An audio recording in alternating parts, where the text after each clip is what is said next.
So look, if you want to grow your wealth, your income, and increase the amount of time off, then these are the shortcuts that can help. Welcome to the Wealth Creation Podcast.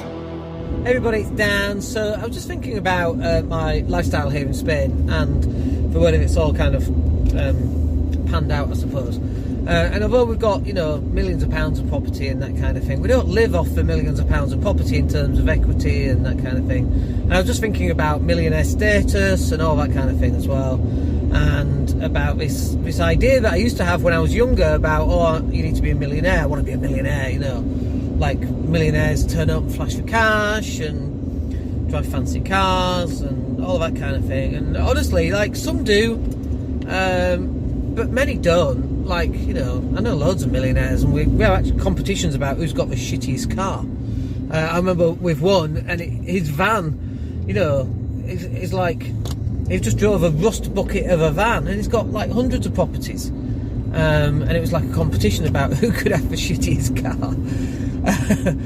But in order to live that millionaire lifestyle, you don't even need to be a millionaire. Like, I don't know what that millionaire lifestyle is. I mean, I was thinking, we're at the start of April now, and I was thinking, it's a nice day today, and I've got a hoodie on, but it's a nice day today, and it's sunny, and it's just a little bit overcast, but it doesn't really rain.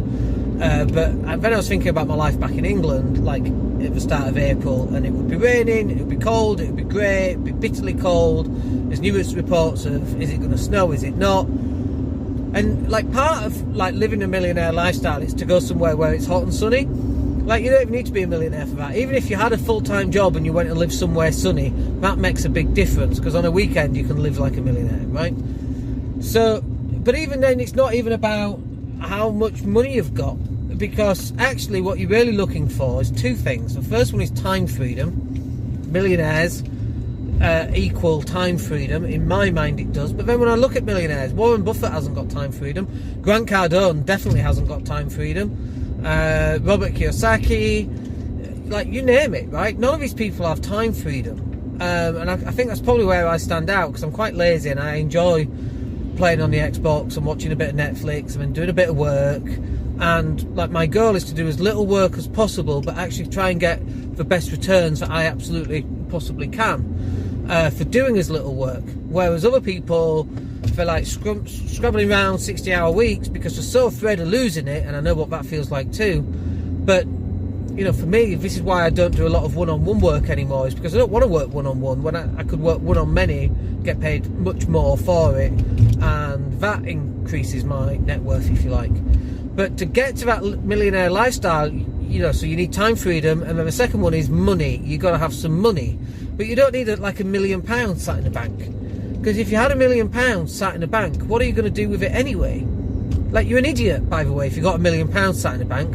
Unless you're a billionaire. What have you got £1 million? If you're a millionaire, and I remember someone saying, I'll believe they're a millionaire when I see £1 million in their bank. End of. And I hate that end of, as though their opinion is correct and that's the only opinion ever. End of. Well, no, because if you've got £1 million in your bank, you're an idiot. What are you doing with £1 million in your bank when you can get 16% returns? That just doesn't make any sense to me. Like, if you're living on 100 grand a year and you're getting 16% returns, you're still 60 grand up. 160. Do you know what I mean? It just doesn't make any sense to me. But that millionaire lifestyle, you don't need £1 million in your bank. You just got to have time freedom, and you've got to have enough money to live on each month. So how much is enough money? Well, it might be £3,000, might be £4,000, might be £10,000, might be £20,000. It doesn't really matter what that amount is. The key is how much have you got towards it. So if it's, let's say it's £10,000 a month. By the way, you can live an amazing life for 10 grand a month. You can go out on speedboats, you can hire jet skis, you can go to the beach every day, you can go rock climbing, you can go bowling, you can play basketball, you can do all that stuff. I know that because we live it, right? You don't need any more than that, unless like you insist on having a big yacht. Like that's one of my bucket lists, and I really don't think I'll achieve it. I might hire one for 50 grand or something, but which would be, like, in my mind, that's just a ridiculous amount of money to spend, but they're memories I'll never forget, But in terms of building your wealth, if it's 10 grand a month, it's 10 clients at £1,000, it's 20 clients at £500, it's 25 clients at £400, I think I've done that right, 25 clients a month, one call a month, £400 a month times 25 clients. You can do it that way. Like, and then you can move to a med and you can retire. So you don't need a huge amount of money, but you don't need the £1 million in your bank to live a millionaire lifestyle. You need time freedom, and you need a certain amount, like a financial freedom figure. And your job should be to go and work out what that financial freedom figure is. Anyway, I've pulled up at the house, been sat here a couple of minutes. We'll catch up with you on the next video. Take care. Hey, it's Dan here. Thank you for listening. Really appreciate each and every one of you. Please click like or subscribe to the entire podcast.